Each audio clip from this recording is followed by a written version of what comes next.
idea of what Sabbath is and what Sabbath isn't. And more importantly, I think my goal today is to get you to begin a process of Sabbath if you do not have one already in place in terms of your regular schedule.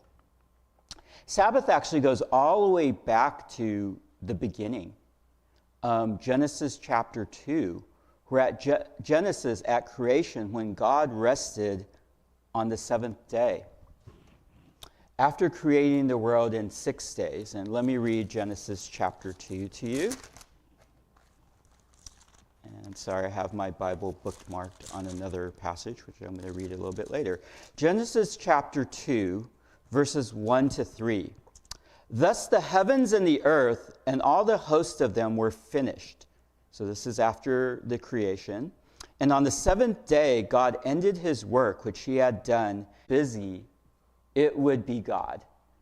I think for a lot of us, Sabbath gets pushed aside because it's something that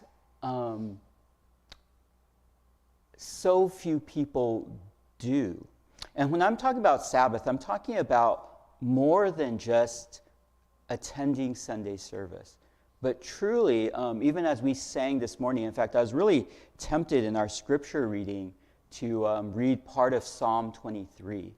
And I'm kind of talking more about that, where in Psalm 23, the psalmist talks about God being his shepherd who leads him in every step, right? Literally every step of life, and where God is leading him to gentle places where his soul is restored and his soul is refreshed. That's the kind of Sabbath I'm talking about, okay? Sabbath, of course, also is the fourth commandment out of the 10 commandments. And in it, God says, remember the Sabbath day by keeping it holy. Son or daughter, nor your male or female servant, nor your animals, nor any foreigner residing in your towns. For in 6 days the Lord made the heavens and the earth, the sea and all that is in them, but he rested on the seventh day. Therefore the Lord blessed the Sabbath day and made it holy. And he made it holy. And so a couple of things I want to point out. First is, of the 10 commandments, most of the 10 commandments just simply start with, you shall, okay? The first commandment, you shall not, right? You shall not have any other gods before me. The second commandment, you shall not make any images or idols. The third commandment, you shall not use the Lord's name in vain, right? Here's the fourth commandment where God says, remember. Really interesting, right? It's not just a commandment. He says, remember. Why? And I think because we tend to forget the Sabbath, right? The fifth commandment is honor your mother and father, and then after that, you shall not murder, you shall not commit adultery, you shall not steal, you shall not give false testimony, and you shall not covet your neighbor's wife, his house, his oxen, or his donkey. Okay, so those are your 10 commandments, and most of them start with you shall, where God just straight up tells you, you shall do this, you shall not do this. But yet, the fourth commandment and the fifth commandment is this idea of, God says, remember, honor your mother and father. That's a different sermon for a different time, but just on what we want to point out, this fact that God says, remember. The Bible is so careful in the way that it chooses words, right? God could have easily said, you shall honor the Sabbath. For 6 days you'll work, 1 day you won't. But for whatever reason, God says, remember. Another thing to point out is we're to keep it holy, okay? And that's going to be important because right now we're looking at these Old Testament passages. And I think one of the reasons Sabbath is not something that we think a lot about in the church today is because we're so far removed from it, right? Genesis seems so long ago. The 10 Commandments in Exodus seem so long ago. If I had quoted Deuteronomy, that seems so long ago. There is this huge gap of time for us. And so what I want to do is I want to kind of remind you or give you a picture a little bit of what Sabbath kind of looked like for the Jewish people. I also want to point out before we go there is that Sabbath in the passage is in verse 10. It says, "The seventh day is a Sabbath to the Lord."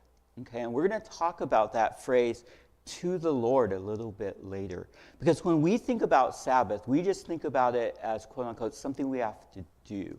We think about it as a day set aside to rest, and it's possible to rest and not rest to the Lord. Okay, so that's really important if we're going to honor the Sabbath.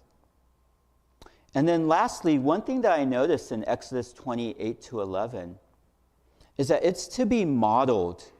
It's for those of us who have lived more years of life to model for those who are younger. And this is important because we are in a generation now where people are busier than ever. People have more tools to manage their busyness. No doubt, right? You have pretty much a computer, in your hand every day, everywhere you go, and you don't even need a Wi-Fi password, right? You have, if you have some data, right? And then on top of that, everywhere you go, you could probably get a Wi-Fi, and you have access, right? And so I wanted to read something to you, and this is really more of from a Judaism kind of point of view.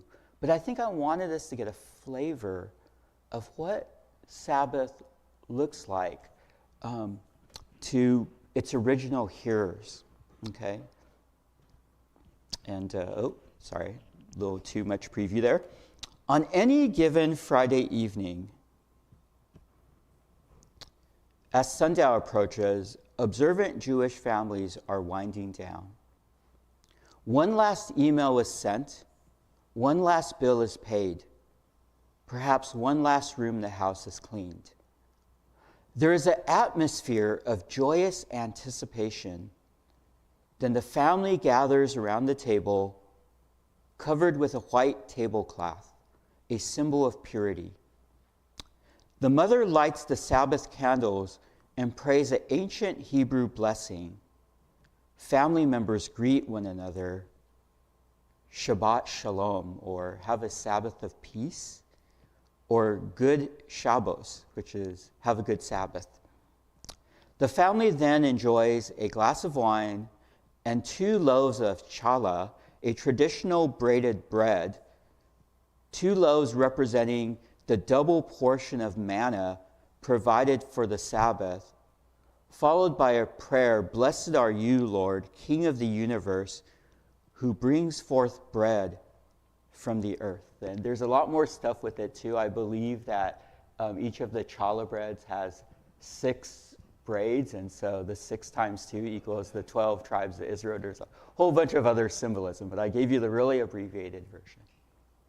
But I wanted to give you a picture of at least those who received this original commandment, that this is what Sabbath, and there are still Jewish people today who celebrate the Sabbath like that.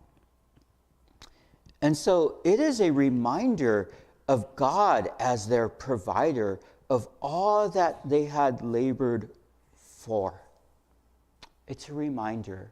And one of the things that God wanted to guard his people against, which we find in Deuteronomy 9. I'm going to read Deuteronomy 9 to 20 to you.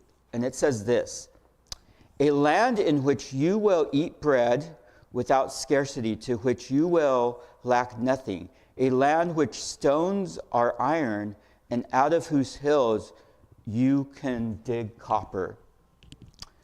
When we have eaten and are full, then you shall bless the Lord your God for the good land which he has given you.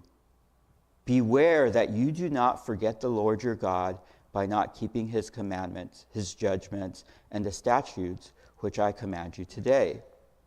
Lest when you have eaten and are full, and have built beautiful houses and dwell in them.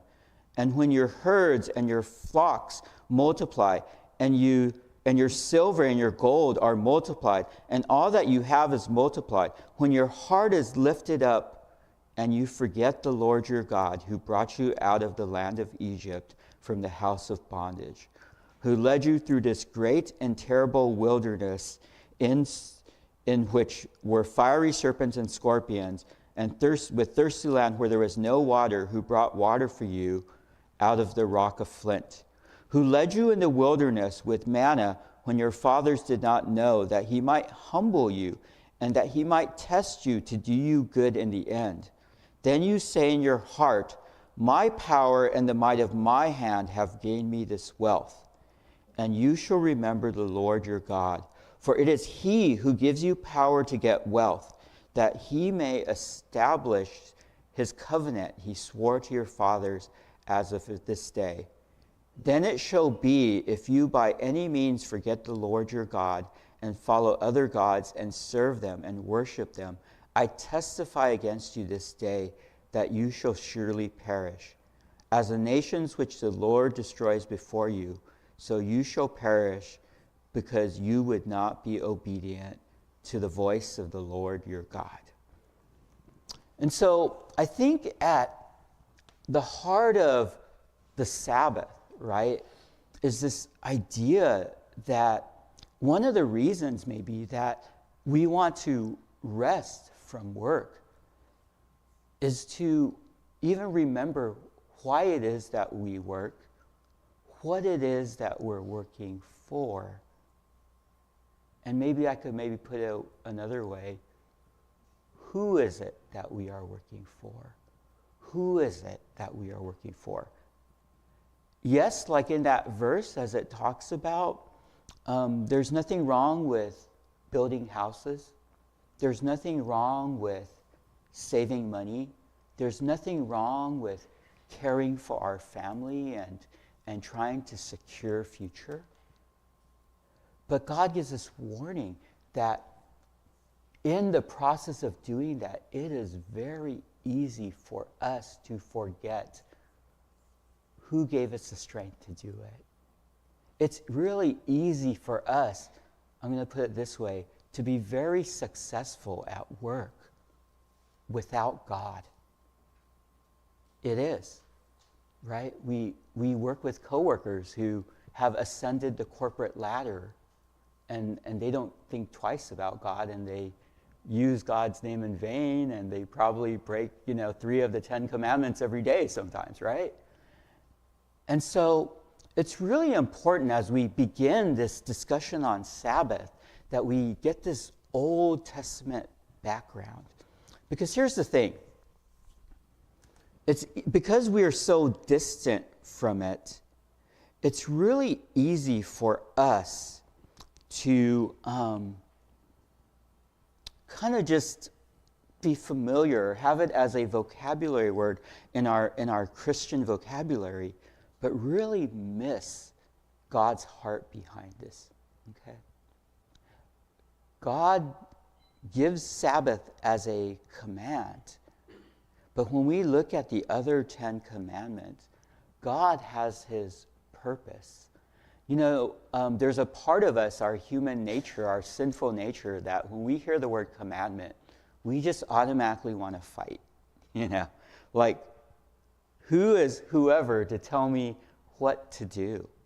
And that's part of what God's doing. He wants us to recognize who we are in light of who he is. And a lot of times when we are at work, when we are in the classroom, it is so easy for us to forget who we are in light of who God is. When we're in the classroom, sometimes I'm like, oh, I'm Nick Lee, and I think about my GPA, or I'm Nick Lee, I'm, doctorate student, or I'm A student, or whatever, right? Or we're at work, I'm, and Clement, I don't know your position, I'm Clement Tam, supervisor of whatever it is, boss. I don't know how many people are under you, right? So it's really easy for us to embrace that identity over our real identity. And the problem is, right, sometimes we spend so many hours at this thing comparatively to our time of Sabbath that it's very easy for us to lose this identity of these people that are dependent on God for everything. And that really is, maybe in a nutshell, a description of the Christian life where we are trying to really live our lives in a way where moment by moment, decision by decision, or as, Jesus puts it, right, carrying our cross daily, but even goes down even deeper than daily, right? Moment by moment, we want to belong to the Lord. Now, I want to answer a very important question, which is, which day of the week do we Sabbath? Which day of the week do we Sabbath? Now, I want to tell you that the early Christian church, they initially gathered for worship on Saturday. But then as more and more Gentiles became converted, the day was shifted to Sunday, especially after Christ's resurrection. Okay, so after Christ's resurrection, that became known as the Lord's Day. And so people started gathering for church on Sundays. But once again, I want to say that Sabbath is less about what day of the week that you do it. So I don't want you to think of Sabbath as just coming to church, because that's something that we already do. That's something that there are more than enough scriptures for me to make a case as to why we need to come and worship God on a regular basis, week to week, right? Very early in my Christianity, I really struggled with this because there was a brother that I really looked up to, and he was a doctor. And back then, I was just this really fiery, gung-ho Christian, and so in my mind, if someone offers me a job and I got to work on Sunday, no. I'm just going to turn it down and God. Let me tell you, I've probably almost died a few times in my life, and I'm so glad that there are doctors who work on Sundays. Now that I'm a chaplain and I am on call, and sometimes I have to be at the hospital on Sundays, I'm so glad that hospitals do not close on Sundays to observe the Sabbath, right? Babies are sometimes born on Sundays. People sometimes have heart attacks on Sundays. People need radiation treatment for cancer on Sundays, okay? And so it took a while for God to get that part of me out of me. But I remember at first, I kind of judged this brother. I was just like, why don't you just quit your job and have faith? In my mind, that was what I thought, And so I want to tell you that, once again, the Sabbath is less about what day that you observe it. But the principle is simply this. So the short answer to what day of the week do we Sabbath, the answer is 1 out of 7, right? We went all the way back to Genesis, work for 6 days, rest 7. And I'm just saying for some of us, myself, okay, Sunday is not a day of rest, okay? After this, I will go home, I will take a nap, and then I have to get up. I have a meeting at 3 o'clock, and then I have another meeting at 5 o'clock, and then I am teaching a Bible study tonight at 7 o'clock. This is not a Sabbath day for me, okay? This is not a Sabbath day, right? And so it's okay, though. I love it, right? But I'm just saying that what's important is that in our lives, we find this way, the goal at least, is 1 out of 7 days. So the Apostle Paul had something to say about this, and it's part of the reason I know we're going to get to our main passage in Matthew today. Don't worry, we will. And one of the reasons I'm choosing now New Testament passages is because the Sabbath is every bit as important today as it was back then. And in the Old Testament, and I could have put out a couple of verses, but then they get really complicated because, but I'll just tell you this, that there were individuals who were severely punished, and Israel as a nation itself was punished for not giving Sabbath rest to the land They were told they were supposed to, every 7th year, give the land. Remember, back then, they were more of an agricultural culture, and so they were supposed to rest the land, and God would give them double crops, just as he did. He gave them double manna, right, on the day that they were not supposed to work, right? And so God took it seriously back then. And I think that it's where some Old Testament commandments are no longer valid. We can wear clothes with cotton. We can eat bacon. It's okay. Sorry if there's any vegans out there. You can eat vegan bacon.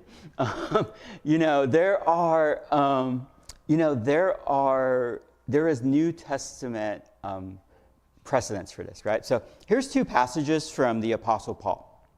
Colossians 2:16-17, he says this: "Therefore no one is to act as your judge in regard to food or drink, or in respect to a festival, a new moon," or here it is, "or a Sabbath day, things which are only a shadow of what is to come, but the substance belongs to Christ." Okay? Romans 14:5-6. "One person values one day over another. Another values every day the same.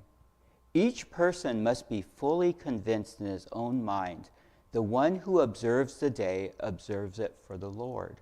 And the one who eats does so with regard to the Lord, for he gives thanks to God. And the one who does not eat, it is for the Lord, and he gives thanks to God."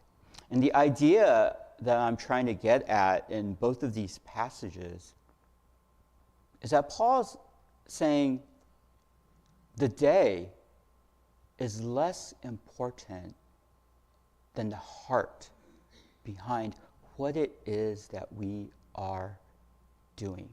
So I want to, in a sense, separate the two in terms of Sunday worship is something that we do. God's people are called to gather together. One of the reasons we do so is as we listen to a message that we as a body of Christ we speak to each other about these things, right? We walk together in these things. But also God says we need rest, right? And so that's really, really important.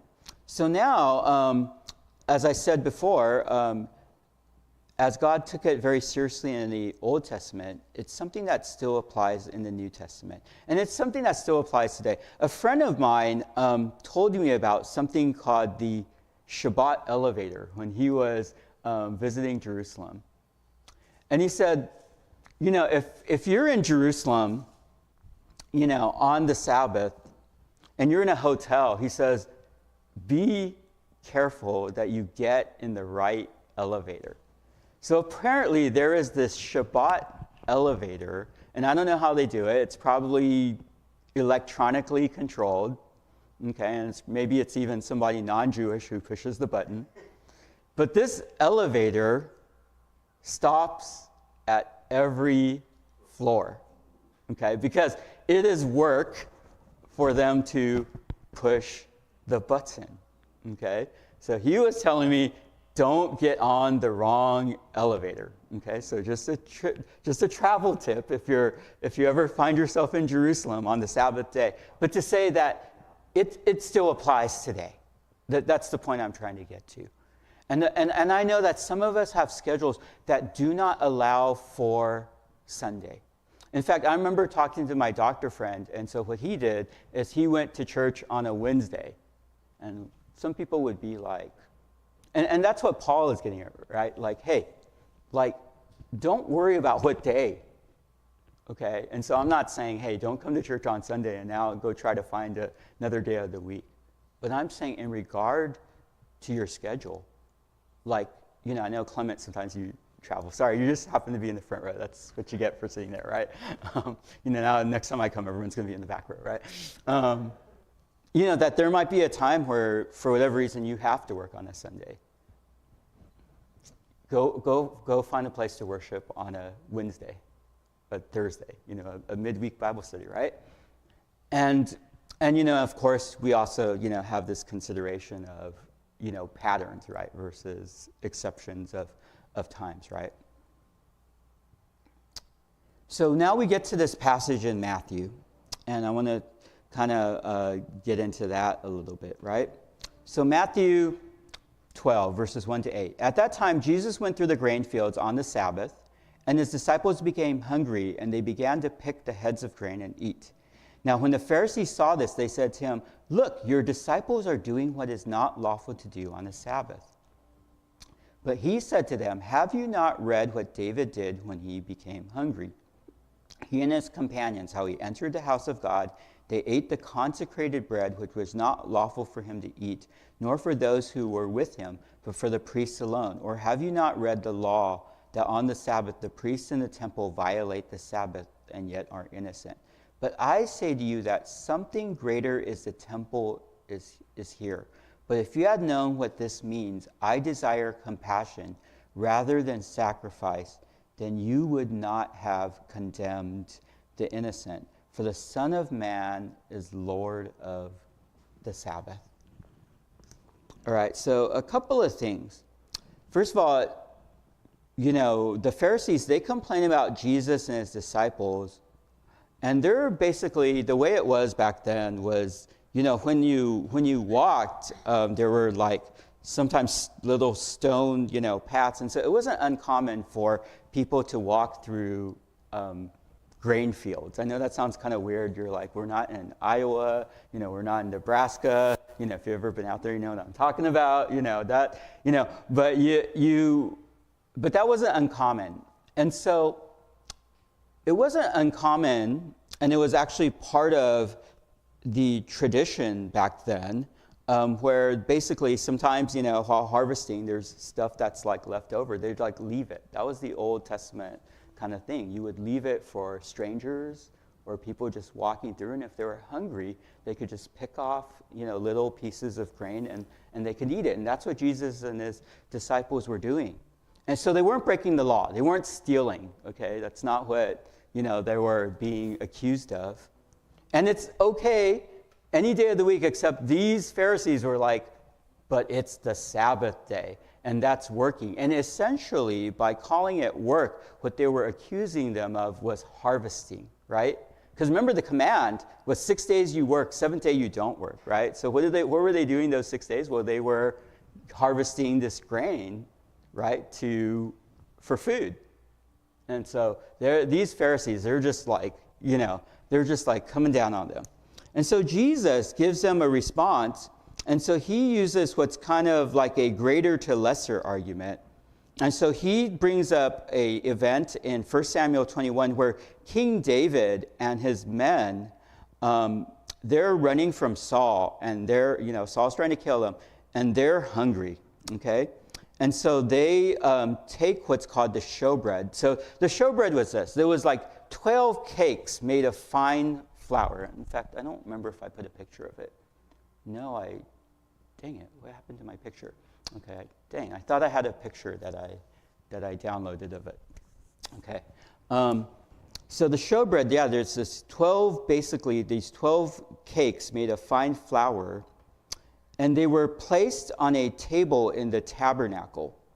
And so each day, so if you imagine there's a table here, and then there's, a tray, and then there's like, they're probably like the size of like rice cakes. Okay, so imagine like 6 little round rice cakes, like 2 stacks of 6, right? And then so each day they would replace it, right? So each day new bread would come. And so what David and his men did, so each day when they replaced the bread, the priests were the one who would eat the day-old bread. So essentially David and his men, they asked, hey, can we have this bread? That's a day old. And so even though they weren't priests, of course, they were granted the bread, and they ate the bread. And so Jesus uses this example basically to say, well, if a king did it, King David, who's pretty big deal, right, in Jewish culture, well, why are you tripping about these disciples just doing that, right? It's not the same thing. And then Jesus then takes it one step higher when he now says, but I say to you that something greater than the temple is here. Okay, so this showbread, which was kind of a big item in the temple, he says something greater than the temple is here. And of course, Jesus is, most commentators say that Jesus actually is referring to the kingdom of God. I would say he's also referring to himself, right? Basically, he brought the kingdom of God, right? And so something greater, God's kingdom, God himself incarnate is here.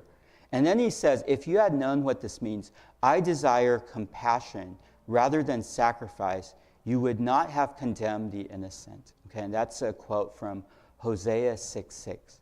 I desire compassion rather than sacrifice.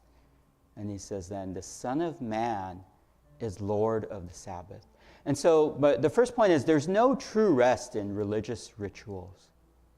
It's Jesus that gives the Sabbath meaning.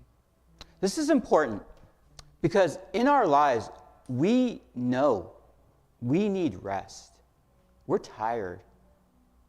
And some of us have been tired for years, okay? Some of us, myself included, there's been times in my life where I had free time. I didn't know what to do. It was sad. You know, all these people are like, oh, hey, you have a few days off. What are you going to do? You know, go do something fun. And then in my mind, I'm like, what's fun? Like, you know, like the whole week is meeting, you know, this. And I had to stop and I had to say, Lord, like, I don't know how to rest well. And I don't know if that's true for you or not, okay? But what I want to say is that here we see that this idea is that, first of all, is that Jesus is the one who gives Sabbath meaning. He's the Lord over the Sabbath. That Sabbath is not meant to be just a religious ritual. Second, my second point, and it's really simple, is that love is greater than legalism. All right, verse 9. Departing from there, he went into their synagogue. So this would kind of be like, it wasn't uncommon for Jesus to go into the synagogue. This would probably be like going to Bible study after service, okay? And a man was there whose hand was withered. And they questioned Jesus, asking, is it lawful to heal on the Sabbath, so that they might bring charges against him? So a lot of commentators also think that these Pharisees, they planted this man there to try to set Jesus up, right? So they're like, oh, okay, he's going to heal him on the Sabbath, and we're going to get him. Except in the scriptures, I think there is 7 or 8 occasions where Jesus heals somebody on the Sabbath. So this is going to be like this ongoing going back and forth between him and the Pharisees, right? And he said to them, what man is there among you? So now he uses a lesser to greater argument, right? Before he used a greater to lesser argument with King David. Now he uses this lesser to greater argument where he says, what man is there among you who has a sheep, and if it falls into a pit on the Sabbath, will he not take hold of it and lift it out? How much more valuable then is a person than a sheep? So then, is it lawful to do good on the Sabbath? Then he said to the man, stretch out your hand. He stretched it out, and it was restored to normal like the other. But the Pharisees went out and conspired against him as to how they might destroy him.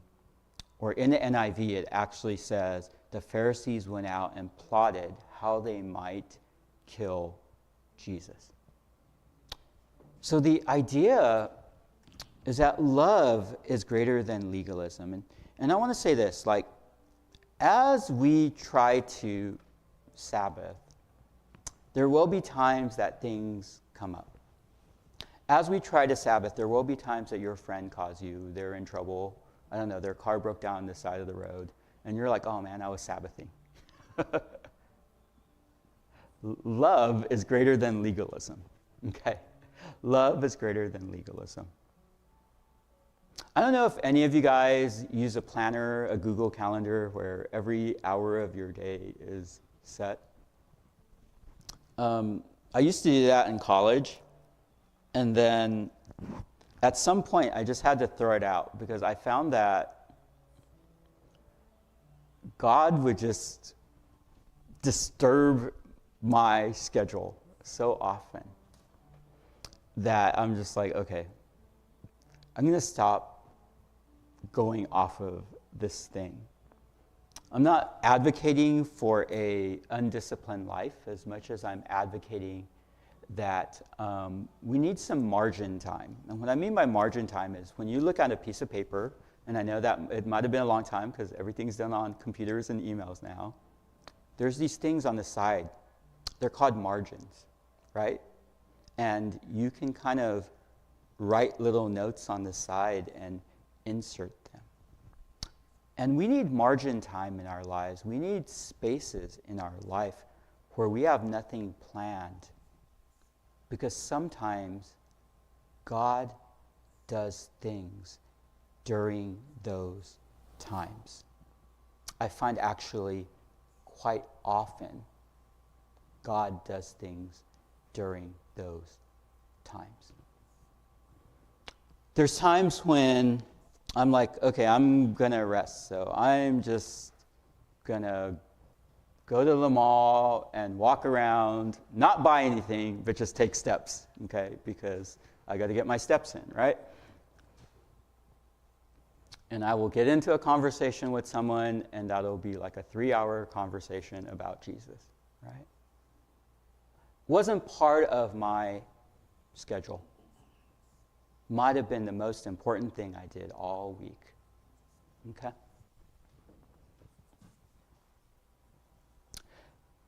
The Sabbath is a safeguard reminding us there is more to life than work. The Sabbath sanctifies time through rest and inaction, a sacred stasis. We don't keep the Sabbath keeps us. Work is a gift from God, but work is not our God. We set aside our anxieties and busyness, our pursuit of more, and we recognize that our refuge is God alone. There is a danger. We can externally observe a day of rest while remaining restless. I know of people who sit in church taking notes not on the sermon, but for tasks they need to accomplish. They are unable to disengage from the work week, and they are watching the clock. They can't wait till Monday to fret over their week. I don't know if that stings for anyone. That certainly kind of ouch when I read it, right? Science and society also agree. In the US, symptoms of depression and anxiety are at an 80-year upswing. And this is, by the way, among youth, and a 20-year upswing among the adult population. By the way, this was done in 2019, like kind of just at the beginning of the pandemic, right? And I imagine if they published it in 2019, they really finished their research sometime in 2018.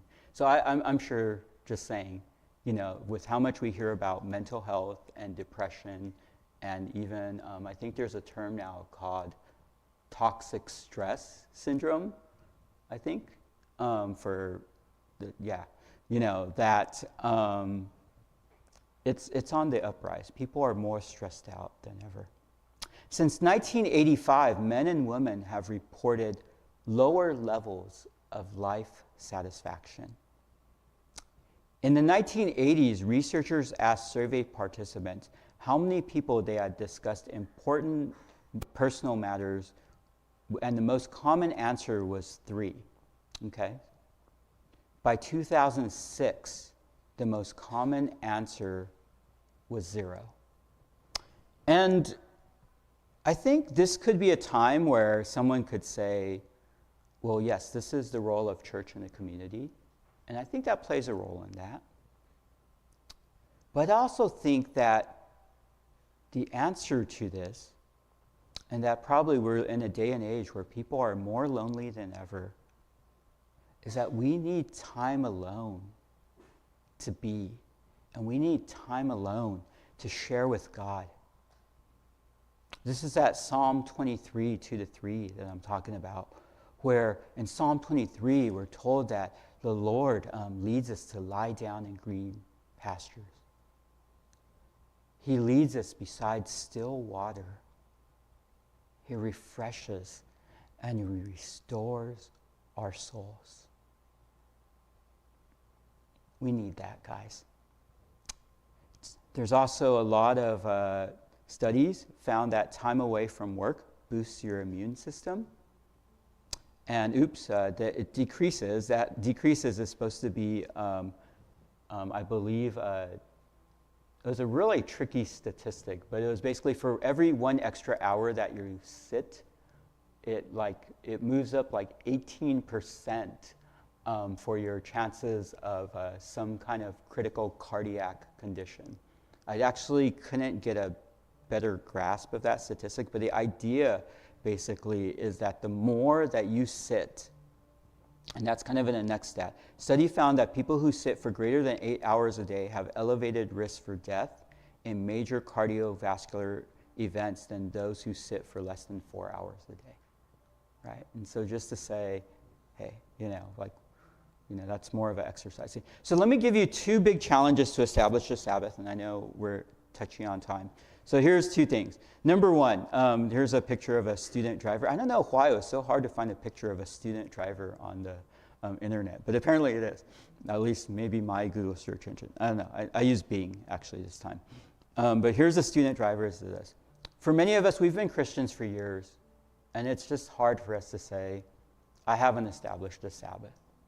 I want to say we're all noobs at this. We really are. For myself, I've found it hard to establish a Sabbath that's the same day every week. Ever since I started working in the hospital, my schedule changes every week. So I have to change my Sabbath day every week. Okay, and so I don't like it, but it's just for this season of life, and I got to figure it out. So I'm saying I'm still working on it, and I'm the guy preaching to you about it, so I'm preaching to myself as much as I'm preaching to you about this, okay? But I'm saying, though, if you ask, I think, even some leaders, they'll tell you, I think, that they struggle with Sabbath, right? Secondly, it's countercultural, okay? And countercultural is a way of life and a set of attitudes opposed to at variance of a prevailing social norm. And here's the point. Everyone around us is busy.